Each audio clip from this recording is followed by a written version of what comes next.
बैठे तेरे हाथ कहां कुछ आएगा, रत्न मिलेंगे तुझको जब सागर की तह में जाएगा। कुछ ना आया हाथ समझना डुबकी अभी अधूरी है, चाहे जितना भी हो मुश्किल पहला कदम जरूरी है। हाय गाइस, मेरा नाम है आरजे कार्तिक। माय एफएम से एक छोटी सी कहानी आपके लिए। ये कहानी लॉकडाउन की, जब हिंदुस्तान में हर तरफ सन्नाटा था, सब कुछ रुक चुका था, सारे बिजनेस बंद थे। कैब ड्राइवर था एक, जिसका खुद का भी बिजनेस बंद था। वो कैब तो चला नहीं पा रहा था, सब तरफ बंद था।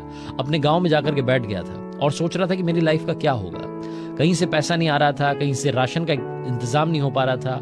गरीबी के दिन जो थे वो बढ़ते चले जा रहे थे। हर तरफ से उसे खतरा दिखाई दे रहा था कि जीवन में होगा क्या, फैमिली की मदद कैसे होगी, पैसा नहीं आएगा तो कुछ होगा नहीं। उसने बड़ी कोशिश की लेकिन उस तक कोई मदद नहीं पहुंच पा रही थी। एक दिन अचानक से उसके पास में कॉल आता है और सामने से एक व्यक्ति कहता है कि भैया आपका अकाउंट नंबर भेजिए, मैं आपको पैसे भेजना चाह रहा हूं।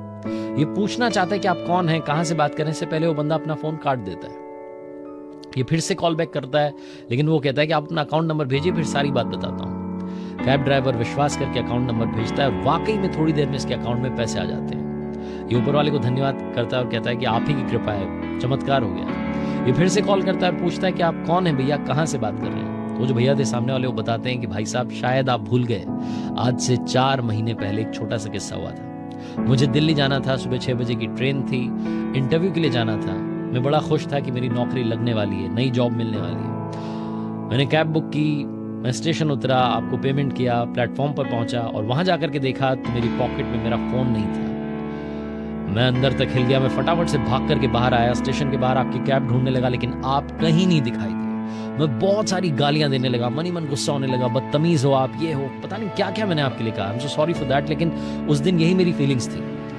मैंने बहुत ढूंढा, एक एक जाकर के कैब में ढूंढा कि यार वो शक्ल मुझे दिख जाए जिस भाई के साथ मैं भी आया था, लेकिन आप मुझे मिले ही नहीं।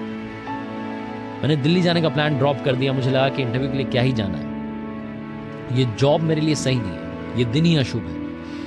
अब मैंने वहां पर जो मेरे पास में कैश था उसी से मैंने एक ऑटो बुक किया और वापस घर आया। जब घर आया तो देखता हूं कि घर के बाहर एक कैब खड़ी थी। मुझे फिर से गुस्सा आया कि कैब वाले इतने बदतमीज होते हैं, पता नहीं, फिर से वापस से गालियां देने लगा। मुझे लगा कि शायद किसी ने अड़ोसी पड़ोसी ने वो कैब बुक की होगी। लेकिन तभी आप कैब से बाहर निकल करके आए और आपने कहा कि भाई साहब आपका फोन मेरी गाड़ी में छूट गया था। मैं आपके घर के बाहर आकर के रुका जहां से मैंने आपको पिक किया था, तो यहाँ ताला लगा था। मैं इंतजार कर रहा था पिछले आधे घंटे से कि कोई आ जाए तो उसको ये फोन लौटा दूं, क्योंकि ये लॉक्ड था। इसका पैटर्न भी मुझे पता नहीं, लॉक भी मुझे पता नहीं। मैं इसमें से किसी को कॉल भी नहीं कर पा रहा था, ना इस पर किसी का कॉल आया था। तो मैं बस इंतजार कर रहा था कि कैसे तो भी ये फोन आप तक पहुंचा दूं। उस दिन जब आपने ये फोन मुझे दिया तो मुझे बहुत सारी बातें समझ में आई। वो फोन जो था हजारों का था, लेकिन उसमें मेरा काफी इंपॉर्टेंट डेटा था और वो फोन मेरे दिल के करीब था। मेरे पापा ने मुझे गिफ्ट किया था। वो फोन चाहे हजारों का था, लेकिन उस दिन आपकी उस हरकत ने मुझे करोड़ों रुपए की बात सिखा दी। वो जो आपने वापस आकर के जेस्चर किया और मेरा फोन लौटाया, वो सबसे बड़ी बात थी। आपने मुझे सिखाया कि इस दुनिया में अभी भी इंसानियत जिंदा है, और आपने मुझे सिखाया कि बहुत जल्दी लोगों को जज नहीं करना चाहिए, कई बार हम खुद ही गलत साबित हो जाते हैं। अभी जब लॉकडाउन हुआ, मैं अपने घर पर बैठा था और आपका ख्याल आया तो मुझे लगा कि यार मुझे आपकी मदद करनी चाहिए। आपका नंबर मैंने सेव कर रखा था, आपको कॉल किया और आपके अकाउंट में जितना बन पड़ता था उतना पैसा भेजा है। ये सारा किस्सा सामने वाले व्यक्ति ने सुनाया और उसके बाद में जो कैब ड्राइवर था उसने कहा कि भाई साहब आपने आज जो मेरी मदद की है, मुझे सबसे बड़ा आज पाठ सीखने को मिला है। सबसे बड़ा लेसन मैंने आज सीखा है कि जिंदगी में अगर हम अच्छा करेंगे तो अच्छा लौट करके जरूर आएगा। आपको पता नहीं मेरी हालत सबसे खराब है इस वक्त, मुझे पैसों की बहुत ज़रूरत थी, मेरी कोई मदद नहीं कर रहा था। मैंने कई लोगों को कॉल किया लेकिन कोई पैसा देने के लिए तैयार नहीं था, घर में राशन नहीं है। लेकिन आज आपने जो कैश मुझे भेजा है, मेरे घर में बहुत बड़ी मदद हो गई। आपका दिल से धन्यवाद है। मैं जब भी शहर आऊँगा आपसे मिलूंगा। छोटी सी कहानी लॉकडाउन की, ऐसे कई किस्से हमारे देश में हुए हैं।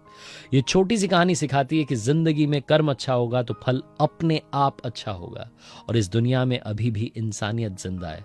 हर किसी को जज करना बंद कीजिए, उसको उसी तरीके से देखिए जिस तरीके का वो इंसान है, जिस तरीके की उसकी कहानी है। जब तक आपको कहानी पूरी पता ना हो तब तक जजमेंट मत सुनाइए। और वैसे भी अगर आप जज करते रह जाएंगे तो प्यार कब करेंगे। आरजे कार्तिक बस यही कहेगा, अच्छे कर्मों के साथ कर दिखाओ कुछ ऐसा कि दुनिया करना चाहे आपके जैसा। याद